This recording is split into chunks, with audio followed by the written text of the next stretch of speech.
हर हर महादेव दोस्तों, मैं आप सबकी डार्क सोल लेकर हाजिर हूँ मेरी पहली बीवी का 10वां भाग। कहानी शुरू करने से पहले आप सबसे रिक्वेस्ट है, आप प्लीज़ मेरे चैनल को सब्सक्राइब कर लें और बेल आइकन को प्रेस कर लें। माया बेटा, लंच रेडी है, फिर उसके बाद तुम अपने भाइयों को रूम में ले जाना रेस्ट करने के लिए। ठीक है मम्मा। चलिए विपु भैया, नवू भैया, पहले लंच कर लेते हैं, माया ने नवीन और विपुल की तरफ देखते हुए कहा। सब डाइनिंग टेबल पर पहले से ही आ चुके थे लंच करने के लिए, मगर वरदान अभी तक रूम से नीचे नहीं आया था। मम्मा, आप सब लंच स्टार्ट करो, मैं बस अभी आई। लेकिन माया, कहाँ जा रही हो? पहले लंच तो कर लो। वो मम्मा, मैं इनको बुला के लाती हूँ, बस 2 मिनट में आई। रहने दो माया, क्योंकि वरदान नीचे आ ही रहा है। सीढ़ियों की तरफ वसुंधरा ने माया को इशारा करते हुए कहा। आपने ये बहुत अच्छा किया बेटा कि आप माया से मिलने आ गए। वो सच में आप सबको बहुत मिस कर रही थी। देखा जाए आंटी, तो मानो को हमने घर से निकाला तो नहीं है, और अगर वो शादी के बाद आती तब भी हम उसे निकाल नहीं देते। विपुल ने थोड़ा सा नाराजगी भरे लहजे में ये बात मानो की तरफ देखते हुए कही। आखिर सावन के महीने में बेटियां मायके रहने आती हैं, मगर माया तो फेरा डालने की रस्म तक करने के लिए भी घर नहीं आई। वो ऐसी बात नहीं है बेटा, तुम तो जानते हो, शादी के कुछ दिन बाद ही माया के फाइनल एग्जाम्स थे, और फिर वरदान और माया 2 हफ्ते के लिए ग्रीक चले गए, और आते ही बेचारी की क्लासेस स्टार्ट हो गई। इसे तो मौका ही नहीं मिला। वसुंधरा ने माया का बचाव करते हुए ये बात विपुल से कही। चलो, कम से कम आज राखी के बहाने ही सही हम सब मिल तो गए, है ना? वसुंधरा ने सबकी तरफ देखते हुए कहा। वरदान, माया, जाओ बेटा, आप इन दोनों को ऊपर ले जाओ, ताकि विपुल और नवीन दोनों ही रेस्ट कर पाएं। जी मोम, वरदान ने टेबल से उठते हुए कहा। माया जब अपने भाइयों को लेकर रूम में आई, तो वरदान उन्हें रूम के बाहर छोड़कर एक इम्पोर्टेंट मीटिंग का बोलकर वहां से चला गया। भैया, आप अंदर आइए ना, माया ने उनको रूम का दरवाज़ा खोलते हुए कहा। विपुल और नवीन जब दोनों ही रूम के अंदर आए, तो देखा कि एक तरफ जहां बेड लगा था, उसके ठीक पीछे फुल वॉल पर वरदान की बहुत बड़ी पिक्चर लगी थी, जो कि बहुत ही खूबसूरत थी। एक तरफ ड्रेसिंग टेबल था, जिसके मिरर की साइड में बहुत ही बारीकी से डिजाइनिंग की गई थी। उनमें न जाने कितनी ही हजारों की तादाद में छोटी छोटी क्लोन्स की बोतल्स रखी हुई थी, जो कि काफ़ी एक्सपेंसिव दिख रही थी। रूम इतना बड़ा था कि उनके पठानकोट का घर सिर्फ माया और वरदान के रूम में ही फिट हो जाता। और रूम के आगे भी एक बालकनी थी, जो काफ़ी बड़ी थी, और वहाँ एक झूला भी लगा था। बालकनी को बहुत ही अच्छे गमलों के साथ डेकोरेट किया गया था। रूम में हर चीज बहुत ही सलीके और एंटिक पीस से डेकोरेटेड थी। अरे भैया, बैठिए ना, आप खड़े क्यों हैं? विपुल ने माया को बाजू से पकड़ते हुए कहा। माया, सच सच बता, क्यों की है तूने ये शादी? इन पैसों के चकाचौंध में आकर तो तू ये शादी नहीं कर सकती। तो बता, क्या इस आदमी ने तुझे ब्लैकमेल किया है? देख, अगर ऐसा है ना, तो तू हमें अभी बता दे, हम तुझे किसी कीमत पर यहाँ नहीं छोड़ेंगे। और अगर तुझे लगता है कि वो हमारा कुछ बिगाड़ सकता है, तो ऐसा बिल्कुल नहीं है। विपुल ने गुस्से और सख्त लहजे में माया से ये बात कही। क्योंकि हम आर्मी पर्सन्स हैं, और आर्मी पर्सन और सिविलियन में बहुत फ़र्क होता है, फिर चाहे वो कोई बिजनेस टाइकून ही क्यों ना हो। नवीन ने विपुल की बात को पूरा करते हुए कहा। भाई, आप पहले यहाँ बैठो, फिर शांति से मैं आपको आपके हर सवाल का जवाब दूंगी। भाई, पहले तो मैं आपके सामने वरदान की इमेज क्लियर कर दूं कि जैसे आप उन्हें समझते हैं ना, वो वैसे बिल्कुल भी नहीं है। मेरा यकीन मानो भाई, हो सकता है मैंने ये रिश्ता किसी मजबूरी में शुरू किया हो, मगर अब सच यही है कि मेरी शादी हो चुकी है। ये ससुराल है मेरा, वरदान हस्बैंड है मेरे। मजबूरी? मुझे लगा ही था कि ज़रूर तुम्हें किसी ने मजबूर किया है। इस वीराना ने ही तुम्हें मजबूर किया है ना? बोल ना मानो। भाई, मेरी बात तो सुनो। नहीं माया, तू सुन, ये कोई बाबा आदम का जमाना नहीं है कि एक बार जहां शादी हो गई बस जिंदगी भर वही गलती झेलते रहो। भाई, क्या आपको मेरे चेहरे से देखकर लगता है कि मुझे यहाँ कोई तकलीफ है? मुझे यहाँ कोई मारा पीटा नहीं जाता है, ना ही कोई टॉर्चर करता है, बल्कि मम्मी पापा तो बहुत ही अच्छे हैं।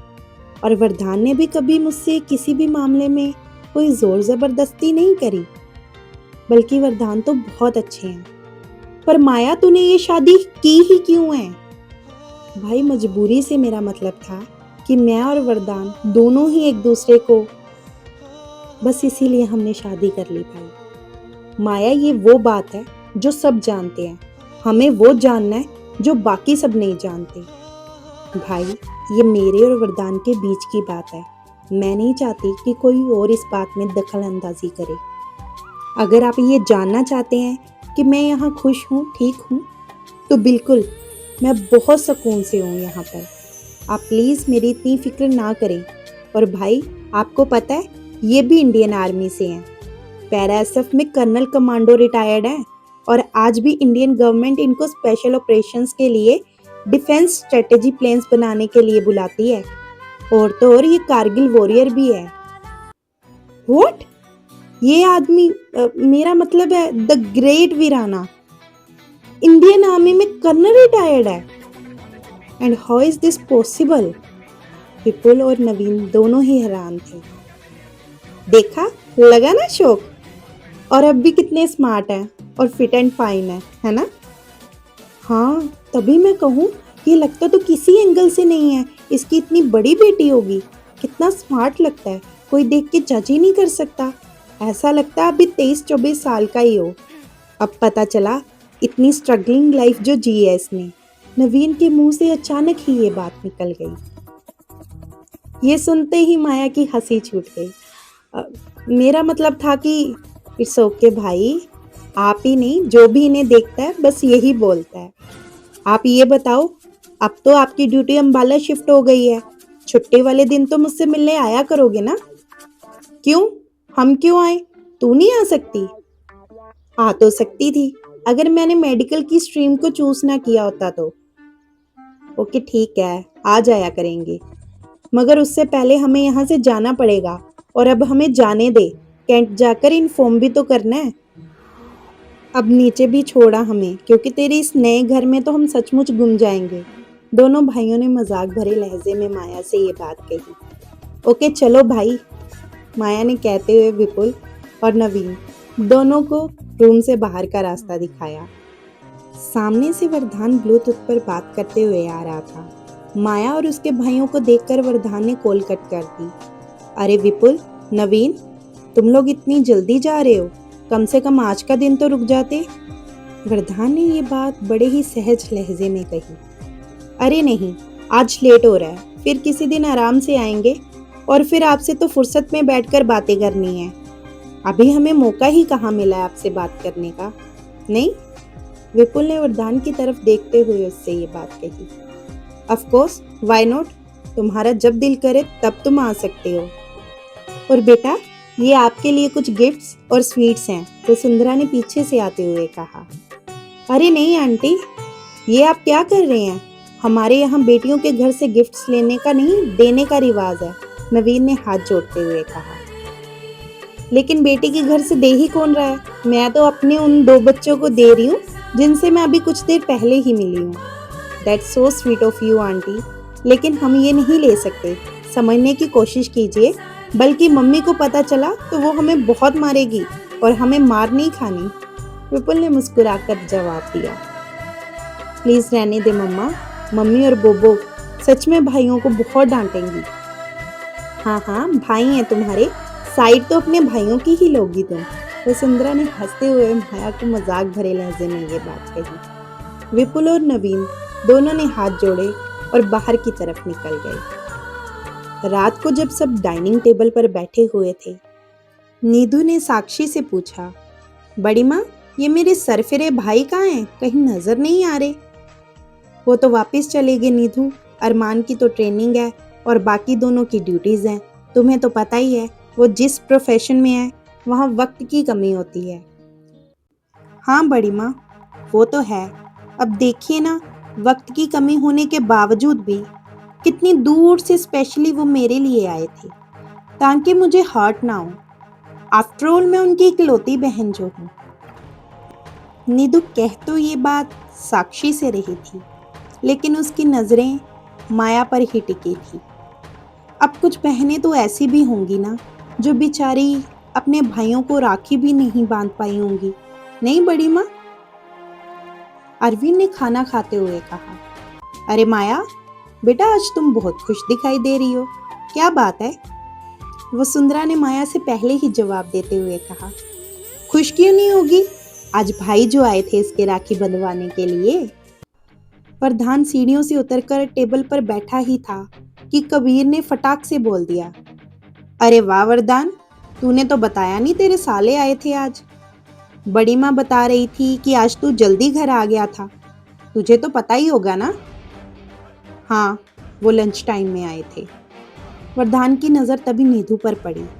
नीधू का चेहरा गुस्से से लाल हो रखा था और वो वरदान की तरफ नाराजगी भरी नज़रों से देख रही थी। मोम, डैड, मुझे आप सब फैमिली से एक इम्पोर्टेंट टॉपिक पर डिस्कशन करनी है। किस बारे में वरदान? अरविंद ने खाना खाते हुए वरदान से पूछा। डैड, आपको मिस्टर सिंघानिया के बारे में तो पता ही है ना? वो सिंघानिया जिनकी अपनी रिसर्च लैब्स हैं? जी डैड। डैड, उनका बेटा अर्श सिंघानिया नीधू से शादी करना चाहता है। इनफैक्ट नीधू और अर्श एक ही स्कूल और कॉलेज में एक साथ पढ़े हैं। अरविंद ने वरदान को थोड़ी टेढ़ी नज़र से देखा और कहा, और ये किसने कहा तुमसे? उसने मुझसे खुद आकर बात की है डैड, और सच पूछो तो मुझे भी अर्श पसंद है नीधू के लिए। सब अब नीधू की तरफ देख रहे थे, तो नीधू उठकर अपने रूम में चली गई। वरदान, बेटा कुछ तो लिहाज रखा करो। नीधू सामने थी और तुम हो कि उसके सामने ही शुरू हो गए। उसे कितना बुरा लगा होगा। बड़ी माँ, अगर उसे बुरा लगा होता ना, तो नीधू अब तक यहाँ मोर्चा खोल चुकी होती इस बात पर। कबीर ने ये बात वरदान की तरफ देखते हुए कही। मैंने सही कहा ना वरदान? कबीर बस वरदान को ही देखे जा रहा था। सिर्फ अर्श पसंद करता है नीधू को, या नीधू की तरफ से भी कुछ है? वरदान ने सारी ही बात को 2 लफ्जों में ख़त्म करते हुए कहा, दोनों एक दूसरे से शादी करना चाहते हैं और फिलहाल एंगेजमेंट। लो, मियाँ बीवी राजी तो क्या करेगा काजी?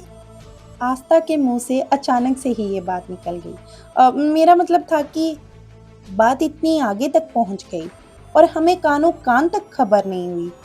साक्षी ने वसुंधरा की तरफ देखते हुए कहा। देख रही हैं आप बड़ी माँ?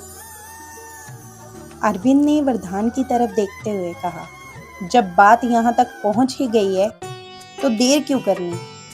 तो कब आ रहे हैं मिस्टर सिंघानिया एंड उनकी फैमिली? 2 दिन बाद डैड। ओके, तो ठीक है फिर, हमें कोई प्रॉब्लम नहीं है। डिनर खत्म होने के बाद वरदान जैसे ही सीढ़ियों से अपनी रूम की तरफ बढ़ा, नीधू वरदान का हाथ पकड़कर उसे अपने रूम में ले गई। थैंक्स डैड, ये सब आपकी वजह से पॉसिबल हुआ है। अगर आप नहीं कहते तो शायद ही घर वाले मानते। Thank you so much dad. हालांकि मैं कुछ दिनों से आपके बदले हुए बिहेवियर से बहुत नाराज थी, लेकिन अब आपने तो एक ही पल में मेरी सारी नाराजगी दूर कर दी। आप बेस्ट डैड आओ। अब तो तुम खुश हो ना नीधू? अब तो तुम्हें मुझसे कोई नाराजगी नहीं है ना? नहीं डैडा, लेकिन अगर आज मम्मा होती तो कितना अच्छा होता ना, वो कितनी खुश होती। लेकिन मुझे लगता है वो अब भी जहाँ होंगी ना, बहुत खुश होंगी। मुझे पता है डैड, आप मम्मा से बहुत प्यार करते हो और आपकी लाइफ में उनकी जगह कोई नहीं ले सकता, मगर हो सके तो माया से थोड़ा दूर ही रहना। मुझे पता है आप तो नहीं, मगर वो आपका पूरा फ़ायदा उठाने की कोशिश करेगी। और आज तो डाइनिंग टेबल पर उसकी शक्ल देखकर ही पता चल रहा था कि उसे ये बात सुनकर 440 वोट का झटका लगा है डैडा। अब तो वैसे भी वो कुछ ना कुछ ज़रूर करेगी, आप बस थोड़ा सा होशियार रहना उससे। तुम खुश होना नीधू, मेरे लिए वही काफ़ी है। तुम दूसरों पर ध्यान मत दो। अब बस अपने आने वाली ज़िंदगी के बारे में प्लान करो, ठीक है? मुझे कुछ काम है, अब मैं चलता हूँ। डैड 1 मिनट रुकिए। निधु ने वरदान का हाथ अपने सिर के ऊपर रखते हुए कहा, डैड आपको मेरी कसम, अगर आपने मम्मा की जगह कभी भी किसी और को दी, वादा कीजिए जो जगह मम्मा की आपकी ज़िंदगी में है वो आप किसी और को कभी नहीं देंगे। आप अपनी पहली बीवी की जगह कभी किसी को नहीं देंगे। डोंट वरी निधु, तुम्हारी मम्मा की जगह वैसे भी कोई और नहीं ले सकता। और रही बात मेरी पहली बीवी के हक की, तो वो वैसे भी अब किसी और को मिलने से रहा। ये कहते हुए वरदान ने प्यार से निधु के सिर पर हाथ फेर दिया और रूम से बाहर निकल गया। निधु तो इस बात से खुश थी कि उसे उसका डैड भी मिल गया और अर्श भी। जब वरदान रूम में वापस लौटा तो माया कहीं खोई हुई सी थी। वरदान के अचानक से रूम में आ जाने से माया थोड़ी डर सी गई। अरे वरदान, आपने तो मुझे डरा ही दिया था। वरदान ने कबर्ड से अपना नाइटवेयर निकालते हुए कहा। ओह, मुझे नहीं पता था कि मानो बिल्ली भी किसी से डरती है। क्या क्या कहा आपने मुझे? मानो बिल्ली? मैंने थोड़े कहा, तुम्हारे भाइयों ने पूरे घर में ये अलार्म दिया है। अरे वो तो सिर्फ मुझे मानो बोल रहे थे, और वो भी भाई हैं मेरे। मगर आपने तो मुझे मानो बिल्ली ही बना दिया। हाँ, तो अब मानो का मतलब भी तो बिल्ली ही होता है ना।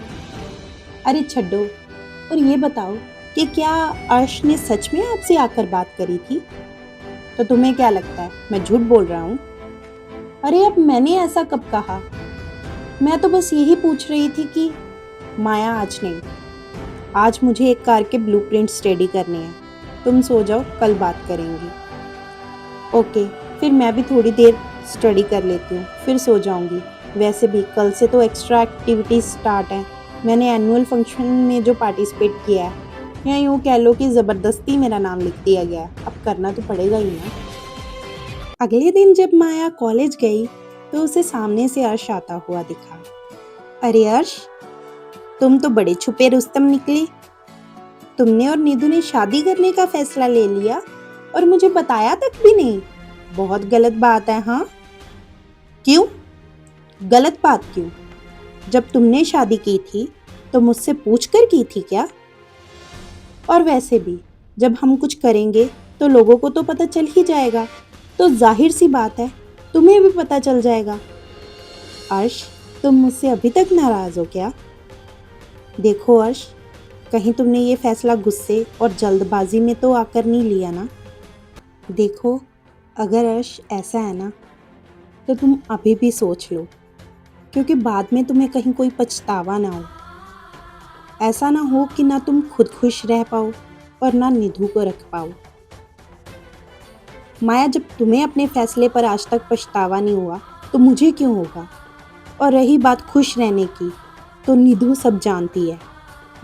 मैंने उसे किसी भी तरह के धोखे में नहीं रखा तुम्हारी तरह। मतलब क्या है अर्श? हाँ, यूँ बातों को गोल गोल क्यों घुमा रहे हो? साफ साफ कहो ना। रहने दो माया, मुझे नहीं लगता कि अब इस बात की कोई ज़रूरत है। अर्श के जाते ही निधु पीछे से आकर माया के सामने खड़ी हो गई। इससे पहले कि माया कुछ सोच समझ पाती, निधु ने माया के मुंह पर थप्पड़ मार दिया। How day you! हिम्मत कैसी हुई तुम्हारी अर्श को ये सब कुछ कहने की? और हम तुम्हें कुछ क्यों बताएं? अरे कितनी घटिया और वाहियत लड़की हो तुम यार।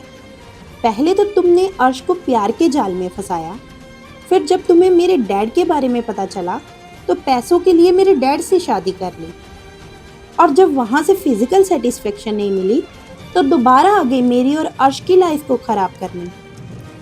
एक्चुअली तुमसे ना ये बर्दाश्त ही नहीं हुआ कि उसने तुम्हें छोड़कर मुझे कैसे चुन लिया, है ना? अरे चली क्यों नहीं जाती तुम हमारी ज़िंदगी से? अकेला क्यों नहीं छोड़ देती हमें? और एक बात, मेरे डैड से ना दूर रहा करो, क्योंकि उनकी ज़िंदगी में ना तुम मेरी मम्मा और उनकी पहली बीवी की जगह कभी नहीं ले सकती। माया तो थोड़ी देर के लिए सुन ही रह गई, क्योंकि उसने कभी ये एक्सपेक्ट ही नहीं किया था कि उसकी निधु कुछ ऐसा भी कर सकती है। लेकिन माया ने हर हालातों से लड़ना सीखा है। इससे पहले कि निधु माया के गाल पर एक और थप्पड़ मारती, माया ने निधु का हाथ पकड़कर जोर से झटक दिया। याद रखना निधु, जो थप्पड़ खा सकता है वो उल्टे हाथ की रसीद भी सकता है। और जिस लड़के के लिए तुमने मुझे थप्पड़ मारा है ना, ऐसे 100 लड़के मैं आज भी तुम्हारे ऊपर कुर्बान करती हूँ, क्योंकि मेरी सोच तुम्हारी तरह घटिया और गिरी हुई नहीं है। और रही बात अर्श की तुम्हें चुनने की, तो अर्श ने तुम्हें चुना नहीं है, बल्कि मैंने उसे तुम्हारे लिए छोड़ा है। और तुम ये बात मुझसे ज्यादा बेटर तरीके से जानती हो, नहीं? और रही बात वरदान की जिंदगी में उनकी पहली बीवी की जगह लेने की, तो डोंट वरी, मैं ऐसा कभी कुछ नहीं करूंगी। मगर हाँ, उनकी जिंदगी में अपनी एक अलग जगह बनाने की कोशिश जरूर करूंगी। लेकिन तुम मेरे डैड की लाइफ में हमेशा मुझसे बाद में ही आओगी और उनकी जिंदगी में हमेशा दूसरी औरत ही रहोगी, क्योंकि पहली औरत तो मेरी मम्मा है ना। चलो, दूसरी औरत ही सही, मगर सच तो यही है कि अब मैं तुम्हारे डैड की ऑफिशियली वाइफ हूँ, और ये हक तो तुम्हारे डैड भी मुझसे नहीं छीन सकते। आफ्टर ऑल, ये हक उन्होंने ही तो मुझे दिया है। एंड कम ऑन निधु, भूल गई तुम्हारे डैड ने सबके सामने कहा था वो मुझसे प्यार करती हैं और मुझसे शादी करना चाहते हैं। माया ने चारों तरफ नज़र घुमाई तो सब स्टूडेंट्स उन्हें ही देख रहे थे। देखो, अब सब यही देख रहे हैं तो ज़्यादा तमाशा नहीं बनाते हैं, हाँ? लेकिन अगर तुम्हें फिर भी शौक है तमाशा बनाने का, तो तुम रुककर शौक से अपना यहाँ बनवा सकती हो तमाशा, मगर मुझे ऐसा कोई शौक नहीं है। इतना बोलकर माया वहाँ से निकल गई। नीदू थोड़ी देर तक तो सोच में ही डूबी रही, क्योंकि आज से पहले तो उसने माया का ऐसा रूप नहीं देखा था। आज माया क्लास अटेंड करने की बजाय सीधा पार्टिसिपेशन रूम में चली गई थी, जहां सब उसकी गाल की तरफ ही देख रहे थे। माया की सुर्ख लाल गाल पर पड़ी उंगलियों के निशान इस बात की गवाही थे कि किसी ने उसे जोरदार थप्पड़ मारा है।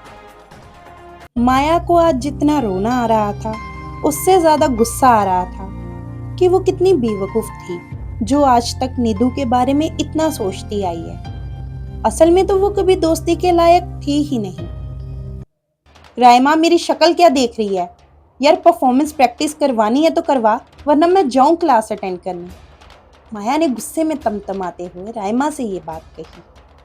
अच्छा ठीक है, तू गुस्सा मत कर, ये ले पहले एंकरिंग सेक्शन की प्रैक्टिस कर ले।